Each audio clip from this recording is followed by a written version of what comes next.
Do you like toys? Big Bad Toy Store has toys. If you click the link in the description below and give them money, you too can have toys. Now watch my video.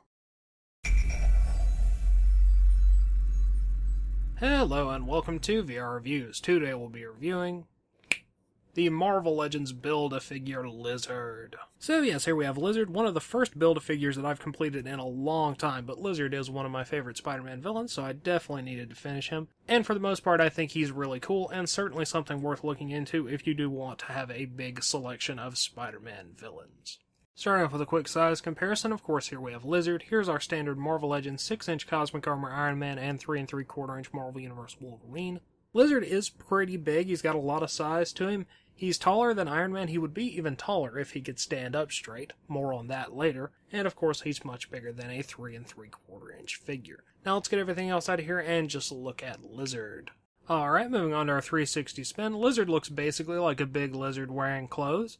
He has on his white lab coat. It's got brown, sort of dirt, weathering type stuff at the end of the sleeves and the bottom of the coat, and is also ripped up in various places. He's got a ripped up black shirt underneath that, ripped up purple pants, just like the Hulk. Want pants too?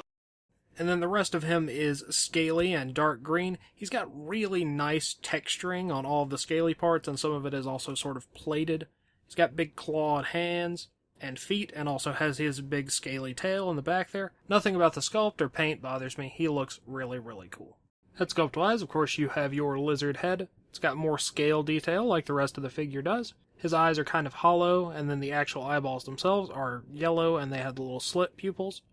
He's got some nice teeth, and he does have his tongue poking out of his mouth. The tongue is unfortunately not removable, so his mouth never is closed fully. That's kind of unfortunate. Seems like an easy feature they could have included if they had wanted to. Otherwise, though, everything about the head is perfectly fine. I like the design of it, and it's pretty much the kind of lizard head that I would want. Articulation-wise, Lizard is pretty decent, but he also has some big problems that I'm going to have to mention. His head is split into two parts, and his upper and lower jaw are both on hinges, so they move up and down, and the jaw opens really wide. He's got a ball peg for the neck, so that moves all around pretty decently. All joint shoulders go in and out, forward and back. Bicep cut. Double jointed elbows. Wrist hinge and rotation.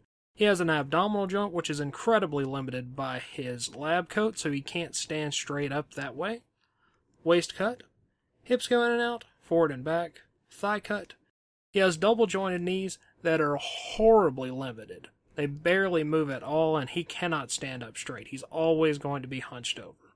That is legitimately the biggest problem with this figure, to the point where I actually want to take the joints apart and try to fix it. But I'm also lazy, so I might not do that.